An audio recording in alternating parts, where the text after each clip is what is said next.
My son vanished for 20 years, returning only when I hit a $15 million jackpot. He thinks I'm the same broken man, but his Christmas surprise is a legal trap he never saw coming. Before continuing, write where you are from or what time it is. The front page of the Lincoln Journal-Star felt heavier than $15 million as I stared at my own face in the morning light. I am a rich man on paper, but in this kitchen I am just a ghost sitting at a wooden table that has seen too many solitary meals. 20 years of silence does not just break a man, it hollows him out until he is nothing but a shell held together by habit and the ticking of a wall clock. The phone on the counter vibrates, a shrill, demanding sound that cuts through the quiet of my Nebraska home like a jagged blade. I do not move for 3 seconds, watching the device dance across the granite. The caller ID does not show a name, only a number I have memorized from a dozen unreturned voicemails I left in the early 2000s. I pick it up, my thumb hovering over the glass before I slide to answer. Nicholas. The name is a dry sob in my throat, but I keep my voice as flat as the plains outside. 20 years is a long time to wait for a dial tone, I say, my knuckles turning white as I grip the receiver. I can hear him breathing, a shallow, nervous hitch that reminds me of the boy who used to hide in the closet when he broke a window. Dad, it is Nicholas, he says, and the casual warmth in his tone makes my stomach turn. Malene and I were talking, and we realized it has been far too long. We want you at the house for Christmas Eve. Family time, he calls it. I look at the faded photo of him at 8 years old, a gap-toothed smile frozen in a frame I haven't dusted in a decade. You haven't returned a birthday card since 2005, Nicholas, I remind him. You mailed back the invitation to my own heart surgery recovery dinner unopened. There is a pause, a beat of silence that costs him nothing but costs me a decade of hope. I have been busy, Dad, he says, the defensiveness creeping in. Building a career takes time. I stand up, pacing the small kitchen where the linoleum is peeling at the corners. Funny how time suddenly opened up right after the news about the lottery win hit the papers, I say. $15,000 is a lot of incentive to remember your father exists. Nicholas laughs that same oily laugh his mother used when she was hiding a credit card bill. That is not it at all, he insists. We just want to reconnect. You are getting older. I almost laugh, but the sound dies in my chest. I have been getting older alone for 7,300 days, Nicholas. I think of the empty chairs at every Thanksgiving and the way the neighbors look at me when I shovel my driveway by myself. But I see the play now. I see the greed shimmering through the phone line like heat off a summer road. I will be there, I tell him. And Nicholas, I have a surprise for you. His voice brightens instantly, the dollar signs practically audible in his intake of breath. What kind of surprise, Dad? You will see, I say, and I hang up before the lie can taste any more like copper in my mouth. I set the phone down and walk to the window. The snow is starting to fall, a white shroud beginning to cover the streets of Lincoln. I am not the man they remember, the broken accountant who watched his life get packed into suitcases in 1998. That man died in the silence. I walk to my desk and pull out a thick manila folder. It is not filled with lottery tickets.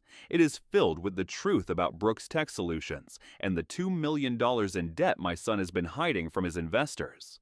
I run my fingers over the embossed seal of a private investigator's report. They think they are inviting a golden goose to dinner, but I am bringing the axe. The house feels colder now, even with the heater humming in the basement. I realize I am not just going for dinner. I am going for a reckoning. 20 years of being a disappointment is over. Tonight, I start being the man who finishes things. I look at the suitcase on the bed, the one I haven't used since the divorce. I wonder if they have already decided how to spend the money I haven't given them yet. The drive to the east side of Lincoln is a blur of gray slush and neon holiday lights that feel like a mockery. I have a $300,000 check in my pocket, but it isn't for Nicholas. It is the cost of my pride, or maybe the price of his soul. I pull my Honda into the driveway of a house that screams of borrowed luxury. The siding is brand new, but the lawn is a mess of dead weeds poking through the snow. It is a facade, just like the marriage I left behind. I step out of the car, the cold air stinging my lungs. I am carrying a gift-wrapped box that feels lighter than it should. My pulse is a steady drum in my ears as I reach for the doorbell. Before I can press it, the door swings open. Nicholas stands there, wearing a sweater that probably cost more than my first car. "Dad," he says, pulling me into a hug that feels like a business transaction. "You look great, prosperous." Malene appears behind him, her face pulled tight by years of bitterness and expensive creams. "Stanley," she says, her voice a practiced purr, "we have missed you so much." The lie is so thick I can almost taste it on the back of my tongue. I walk into a living room filled with furniture that still has the tags tucked under the cushions. It is a stage set for a play about a happy family. We sit at a table that is far too large for 3 people. Nicholas starts talking about AI development and revolutionary software before the salad is even served. He mentions a 500% return on investment within 18 months. He is leaning in, his eyes wide and hungry, watching for any flicker of interest on my face. "It is a golden opportunity, Dad," he says. "The window closes right after the new year. We just need a little bridge funding to get to the IPO." I cut my turkey into perfect square pieces. $300,000, right? I ask. He chokes slightly on his wine, then nods eagerly. "Exactly. It would secure the family's future. Your grandchildren's future." I look at Malene. She is watching me like a hawk, her hands clasped under her chin. "It is the right thing to do, Stanley," she whispers, "for old time's sake." I think about the $400,000 she asked for on the phone 2 days ago, claiming Nicholas's business was in trouble. They can't even keep their lies straight. One says it is an opportunity, the other says it is a crisis. I feel a cold sensation in my chest, a final hardening of the heart. "You mentioned the grandkids," I say. "I haven't seen a photo of them in 5 years. Nicholas fumbles for his phone, scrolling frantically to show me images of children I don't recognize. They are strangers with my last name. The air in the room feels thin, like we are on top of a mountain where nothing can grow. I reach into my coat and pull out the gift box. "I think it is time for that surprise," I say. The room goes silent. I can hear the hum of the refrigerator in the kitchen. Nicholas reaches for the box, his fingers trembling. He thinks there is a deed in here, or a check, or a key to a vault. He tears the paper away with a desperation that makes me want to look away. He opens the lid and stares at the contents. His face doesn't just turn pale, it turns gray. It is a stack of papers, but they aren't financial statements. They are 20 years of returned birthday cards still sealed with the words "moved," no forwarding address stamped in red ink across his name. I watched him throw these in the trash in my mind for 2 decades, but seeing them here on his expensive table is different. He looks up at me, his mouth opening and closing like a fish out of water. "Dad, what is this?" "It is the history of us, Nicholas," I say. I stand up, the chair scraping loudly against the hardwood floor. "It is every time I reached out and you slapped my hand away." Malene stands up too, her face contorting into a mask of rage. "You came here to do this? On Christmas? You are a bitter, small man, Stanley." I lean over the table, my shadow falling across the turkey. "No," I say. "I am the man who knows about the $2 million you owe to Davidson's firm. I am the man who knows about the fake cancer scam you have been running on Facebook, Malene." The room feels like it is vibrating. I pull a second envelope from my pocket and slide it across the table. "This one is the real surprise," I tell them. I can hear a car pulling into the driveway outside. The headlights sweep across the living room wall, bright and accusing. A heavy knock echoes through the house, 3 slow, deliberate thumps that sound like a gavel hitting a bench. Nicholas looks at the door, then back at me, his eyes full of a new kind of terror. "Who is at the door, Dad?" The sound of the front door being forced open is the loudest thing I have heard in 20 years. Nicholas stands frozen, his hand still clutching a returned birthday card from 2012. Malene lets out a sharp, jagged gasp as 3 men in dark suits enter the foyer. They aren't the police. They are process servers and a private investigator I hired named Miller. The lead man holds out a thick blue envelope. "Nicholas Brooks?" he asks. "You have been served." Nicholas doesn't move, so the man drops the envelope onto the expensive rug at his feet. It is a collective lawsuit from 7 of his former investors. "The asset freeze starts at midnight," Miller says, his voice as cold as the sleet hitting the window. "We have been tracking the accounts, Nicholas. We know where the offshore wire went yesterday." Malene lunges for her phone on the table, her fingernails clicking against the screen. "I am calling my lawyer," she screams. "This is harassment. This is illegal." I step back, watching her thumbs fly across the glass. I know she is looking for her Facebook donors, the people she's been bleeding for chemotherapy money while she buys designer bags and high-end wine. But her face goes from white to a sickly shade of yellow. "What is this?" she whispers. Her hand starts to shake so violently the phone slips and clatters onto the china plate. I pick it up and look at the screen. The Lincoln Local News has just posted a headline: "Local Woman's Cancer Battle Exposed as Fraud." There are already 300 comments, and every single one of them is a demand for a refund or a threat of prosecution. Janet at the hospital didn't just give me the records, she gave them to the district attorney. Nicholas finally speaks, but his voice is a broken rasp. "You did this," he says, looking at me as if I am a monster. "Your own son. You destroyed my life because of some old cards?" He looks at the stack of returned mail on the table as if it is trash. "It was just paper, Dad. It didn't mean anything. It meant everything to the man who sat in a dark house waiting for a phone call that never came," I tell him. I walk toward the door, my coat already buttoned. "You didn't invite me here for a father. You invited me for a bank account. You wanted $300,000 to fix a $2 million hole you dug with greed. Well, I spent that $300,000 on the best legal team and investigators in the state to make sure you never dig another one." Malene is on her knees now, clutching the edge of the table. "Stanley, please," she sobs. "I am your wife. We were a family." I look down at her, and for the first time, I don't feel anger. I don't feel the sting of her leaving me for the man in the BMW. I feel nothing but a clean, sharp clarity. "You were a lesson, Malene, and I finally learned it." I turn to Nicholas.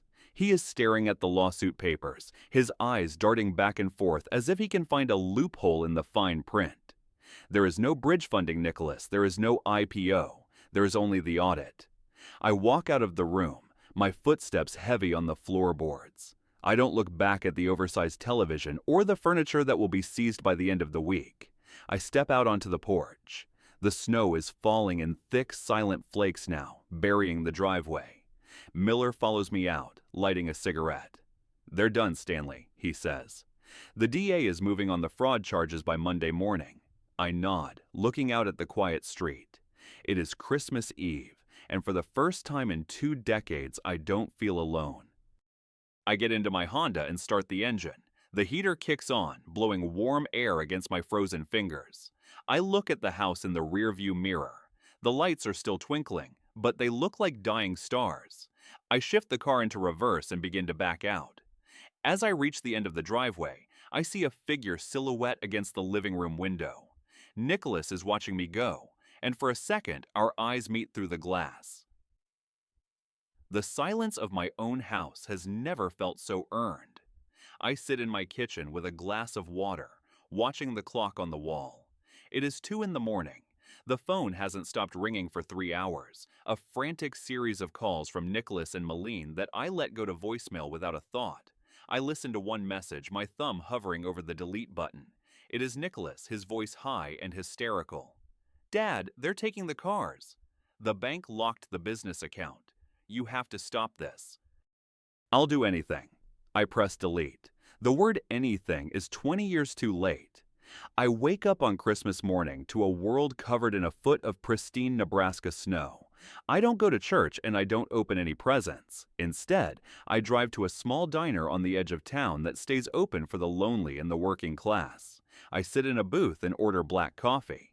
The news is on the small television above the counter. The anchor is talking about a major fraud investigation in the East Side developments. They don't mention names yet, but they show the house. My son's house. A woman sitting at the counter shakes her head. People have no shame, she says. Faking cancer. My sister actually has it, and she can barely afford the bus to the clinic. I look down at my coffee. The $15 million in my bank account doesn't feel like a burden anymore. It feels like a tool. I realize that for 20 years I defined myself by what I lost. Now I am defined by what I am willing to do. I spend the afternoon at the community center, helping serve meals to people who have actually lost everything. Not because they were greedy, but because life is hard and the wind in Nebraska is cold. I see a man about my age sitting by himself, his hands gnarled by years of labor. He reminds me of who I would have been if I hadn't found that duplex in 2008. We talk about the weather and the price of eggs. We don't talk about our children. When I get home, there's a car parked in my driveway. It is a beat-up sedan, the engine idling with a rough metallic rattle. The door opens and Nicholas steps out. He isn't wearing the expensive sweater anymore. He looks small, his shoulders hunched against the wind. He hasn't shaved and his eyes are bloodshot. He looks like the broken man I used to be. I don't let him inside. I stand on the porch, my hands in my pockets. I have nowhere else to go, Dad, he says. Maylene is at her sister's house, but they won't take me. The investors showed up at the office with a sheriff. I lost it all, everything. He is crying now, real tears that freeze on his cheeks. I just need a place to stay, just for a few days. I look at him, and I see the boy who taught me how to be a father, and the man who taught me how to be a stranger. You had 20 years to find this house, Nicholas, I tell him. You only found it when yours was taken away. I reach into my pocket and pull out a single $100 bill. It is the last money I will ever give him. Go to a motel, Nicholas, I say. Start over. Get a job that doesn't involve lying to people. He looks at the money in his hand as if it is a poisonous snake. You're really going to turn me away? On Christmas? I am your son. I look at him one last time before I step back and close the door. You were my son, I say through the wood. Now you're just a man who has to learn how to pay his own way. I lock the deadbolt and walk into the kitchen. The house is quiet, but it isn't empty. It is full of the peace that comes when a long war is finally over. I sit down and open a book. The phone rings again, but I don't even look at it. I know it isn't for me. The weeks following Christmas are a blur of legal motions and public fallout. I watch from a distance as the life Nicholas and Maylene built dissolves like salt in the rain. Maylene is indicted on 3 counts of felony fraud. The news shows her walking into the courthouse with a coat over her head, a far cry from the woman who laughed about her boyfriend's BMW 20 years ago. Nicholas is forced into bankruptcy, his name dragged through every business journal in the Midwest. He is radioactive. No one will take his calls, and no one will offer him a seat at any table. I find myself walking through the parks of Lincoln, breathing the crisp winter air. I have started volunteering at a literacy program, teaching adults how to read. There is a woman there, Margaret, who lost her husband a year ago. She doesn't know about the lottery win, and she doesn't know about the folder in my desk. She just knows that I am patient with the students and that I make decent coffee. It is the first honest relationship I have had in a lifetime. One Tuesday after the session, Margaret asks me if I want to go for a walk. We head toward the center of town, the snow crunching under our boots. Stanley, she says, you always seem like you're carrying a secret, like you're waiting for the other shoe to drop. I look at the horizon where the sun is setting in a blaze of orange and purple. I used to be, I tell her. But the shoe finally dropped. And it didn't hit me. It hit the people who deserved it. We pass a small construction site where a new community garden is being built. I realize I want to fund it, not anonymously, but with my own name, Stanley Brooks. I want people to know that the man they ignored is the one who built the park where their kids will play. It isn't about ego. It is about taking back my place in the world. I am not a ghost anymore. As we walk back to our cars, a man is sitting on a bench near the bus stop. He is wearing a tattered coat and staring at his boots. It is Nicholas. He looks older than me now. He doesn't see me, or if he does, he doesn't acknowledge it. He is waiting for a bus that will take him to a part of town I stopped visiting years ago. I feel a brief flash of something, not pity, but a recognition of the cycle. He is where I started. I don't stop. I keep walking with Margaret, talking about the books we're going to read next week. I have $15 million, but the most valuable thing I own is the fact that I don't owe him anything. Not a phone call, not a second chance, not a dollar. The silence between us is finally permanent, and it is the most beautiful thing I have ever heard. We reach the parking lot, and Margaret turns to me. "See you next week, Stanley?" she asks. I smile, and for the first time in 20 years, the expression reaches my eyes. "I'll be here," I say. I get into my car and drive home. The house is warm, and the lights are on. I sit at my kitchen table and open a new folder. This one isn't about revenge. It is about the future. I pick up my pen and start to write. There is so much work to be done, and I finally have the time to do it. The phone on the counter sits silent and still. I think I'll finally unplug it tomorrow. The winter ice began to thaw, but the legal storm surrounding Nicholas and Malene only grew more violent. I spent my mornings at the community center, but my afternoons were occupied with a different kind of labor.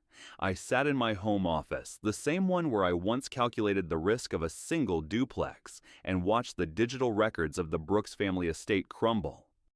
Miller called me on a Tuesday with a voice that sounded like grinding gravel. "Stanley, the asset seizure is total," he said. "They found the second account in Malene's maiden name. Every dollar she took from those donors is being clawed back." I leaned back, watching a cardinal land on the snow-dusted bird feeder outside. "How is my son taking it?" I asked. Miller let out a short, dry laugh. "He is living in a basement apartment in South Lincoln," he replied. He tried to file a restraining order against the investors to stop the phone calls, but the judge laughed him out of the room. He is learning that when you burn everyone you meet, you eventually run out of wood. I hung up and walked to the window. A black town car pulled up to the curb, and a man in a crisp charcoal suit stepped out. It was Davidson, the lead representative for the venture capital firm Nicholas had defrauded. I opened the door before he could ring the bell.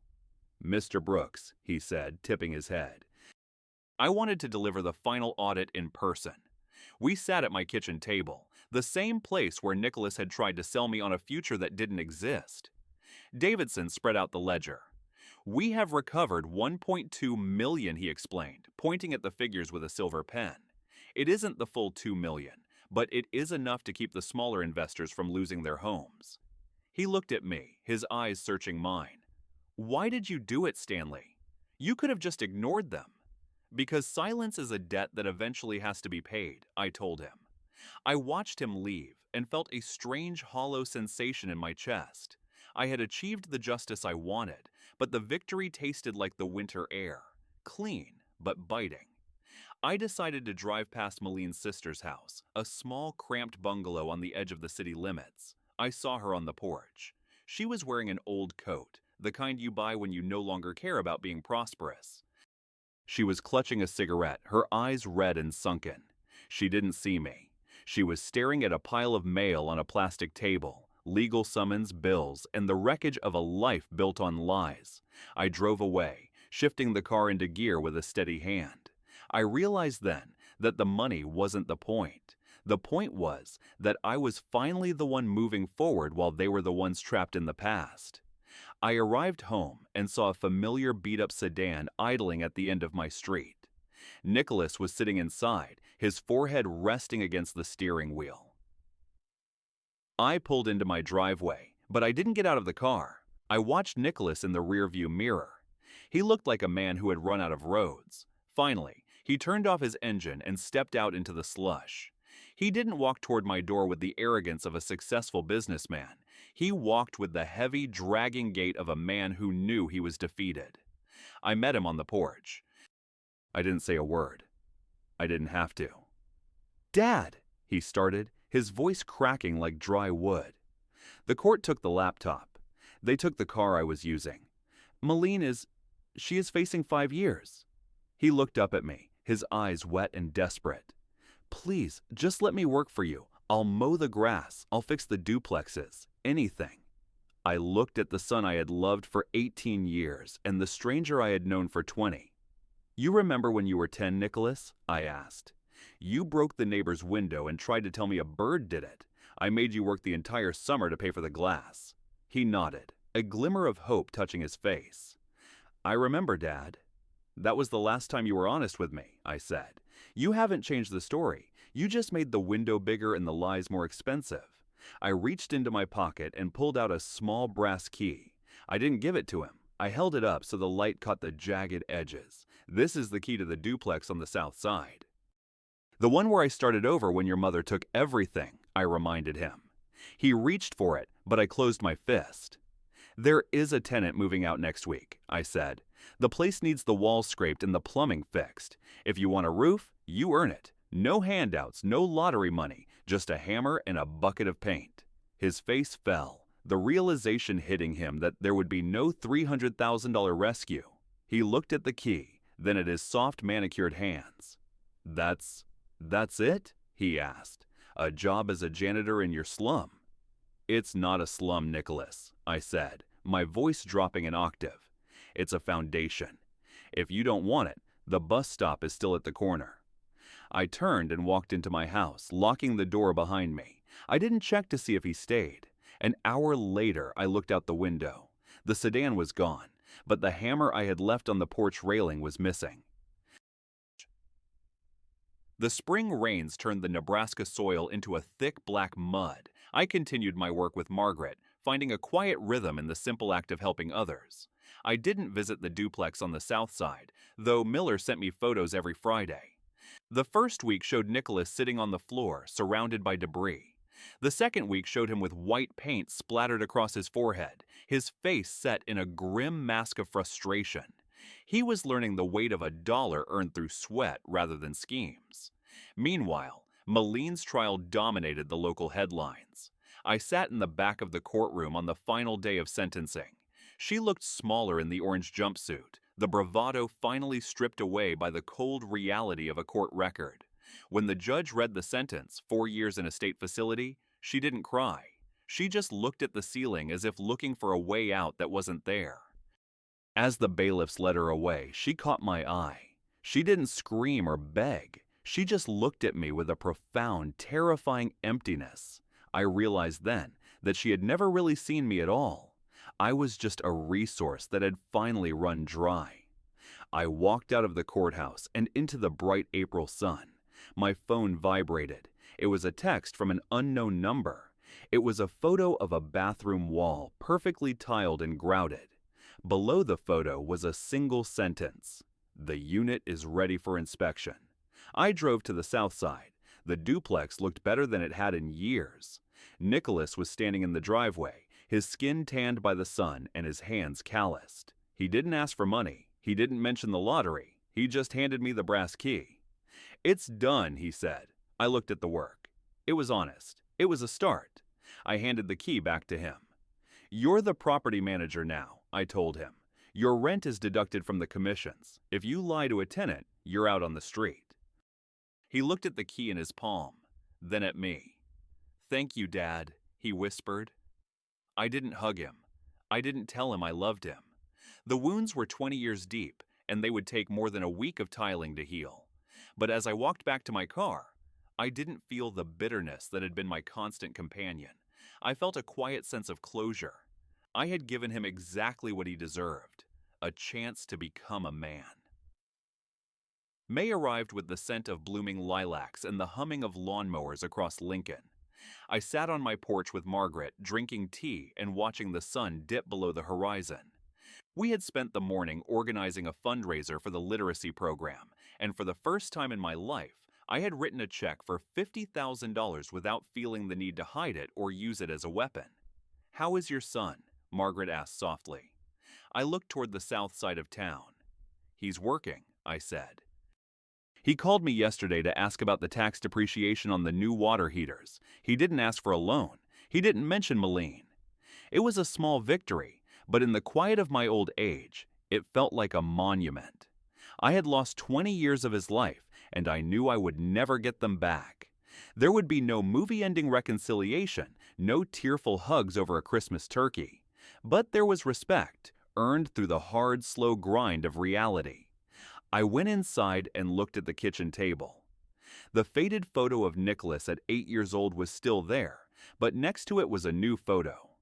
It was Nicholas standing in front of the duplex, holding a wrench, his face tired but his eyes clear. He wasn't smiling for the camera. He was just there. I picked up the manila folder that had once been filled with evidence of his crimes. I walked to the fireplace and tossed it into the small flickering flames. I watched the papers curl and turn to ash, the investigation, the bank records, the bitterness of a father who had been forgotten. The lottery win had given me the power to destroy them, and I had used it. But it had also given me the freedom to let go. I realized that the $15,000 wasn't the surprise I had promised Nicholas. The real surprise was the man I had become while I was waiting for him to notice me. I walked to the window and looked at the street. The world was wide and full of possibilities that didn't involve the Brooks family drama. I had plans to travel, plans to build, and plans to live a life that was finally my own. I turned off the kitchen light. The house was quiet, and for the first time, the silence didn't feel like a blade. It felt like peace. I am Stanley Brooks. I am a rich man, but not because of the numbers on a bank statement. I am rich because I no longer have anything to hide, and I no longer have anyone to wait for. I stepped into the hallway, leaving the past in the shadows where it belonged. If this story resonated with you, leave a like and consider subscribing. You can also drop any comment below, even just one word. Maybe tell me where you're watching from, or what time it is right now. Sometimes one word is enough to say you were here.